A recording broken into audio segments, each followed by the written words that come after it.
રાજકોટમાં સતત બીજા દિવસે ધોધમાર વરસાદને કારણે 150 ફૂટ રિંગ રોડ વિસ્તાર જે પાણીમાં ગરકાવ થયો। રામદેવ પીર ચોકડી પાસે પણ પાણી ભરાયા છે। રસ્તા પર જાણે નદી વહેતી હોય તેવા દ્રશ્યો સર્જાયા। વાહન ચાલકોએ પાણીમાંથી વાહનો પસાર કરવા લાચાર બન્યા છે। કેટલાય વાહનો ખોટકાયા। વિદ્યાર્થીઓ હોય કે લોકો અત્યારે આ પાણીમાંથી પસાર થવા મજબૂર બન્યા છે। એક તરફ ગોકુળ આઠમ એટલે આઠમની ઉજવણી, પરંતુ આ આઠમની ઉજવણી પર રાજકોટ વાસીઓનો રંગ બગડ્યો છે વરસાદને કારણે। રામદેવ પીર ચોકડી વિસ્તાર જ્યાં સતત વરસાદને કારણે રસ્તાઓ નદીમાં પરિવર્તિત થઈ ગયા છે।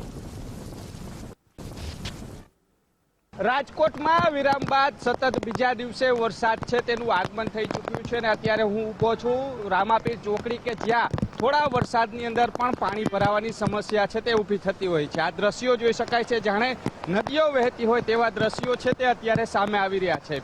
રાજકોટમાં જે રીતના સતત વરસાદથી તારાજીના દ્રશ્યો પણ જોવા મળ્યા હતા, કારણ કે અનેક લોકોના ઘરોમાં પાણી પણ ઘૂસ્યા હતા। કારણ કે જે રીતના વાત કરવામાં આવે રાજકોટમાં થોડા વરસાદમાં ચારે બાજુ પાણીની સમસ્યા છે તે સર્જાતી હોય છે ને તેના જ કારણે જે રાજકોટ મહાનગરપાલિકાની પ્રી મોન્સૂનની કામગીરી છે તે પોકળ પણ જોવા મળતી હોય છે। કારણ કે રાજકોટ મહાનગરપાલિકા મોટા દાવાઓ કરતું હતું કે સીસીટીવીના આધારથી અમે ચકાસણી પણ રાખશું ને ધ્યાન પણ રાખશું કે જ્યાં પણ પાણી ભરાતું હશે ત્યાંથી દૂર કરવાની કામગીરી કરશું, પરંતુ અત્યારે જે રીતના દ્રશ્યો જોઈ શકાય છે છેલ્લા 2 દિવસથી રાજકોટ શહેર આખું પાણી થઈ જાય છે, પરંતુ રાજકોટ મહાનગરપાલિકાના એક પણ કર્મચારીઓ છે તે ક્યાંય જોવા નથી મળતા।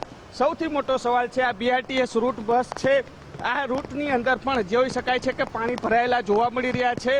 એટલે કહી શકાય કે રાજકોટ શહેરમાં થોડા વરસાદની અંદર જ ચારે બાજુ પાણી ભરાતું હોય ત્યારે જે રીતના ગત રોજ 7 ઇંચ જેટલો વરસાદ વરસ્યો છે ને આજે તો હજી વરસાદનું આગમન થયું છે ત્યાં જ પાણી ભરાવાની સમસ્યા છે તેની શરૂઆત છે તે રાજકોટમાં થઈ ચૂકી છે। કેમેરા પર્સન કિશોર વાડોલિયા સાથે રહીમ લાખાણી, ગુજરાત ફર્સ્ટ, રામાપીર ચોકડી, રાજકોટ।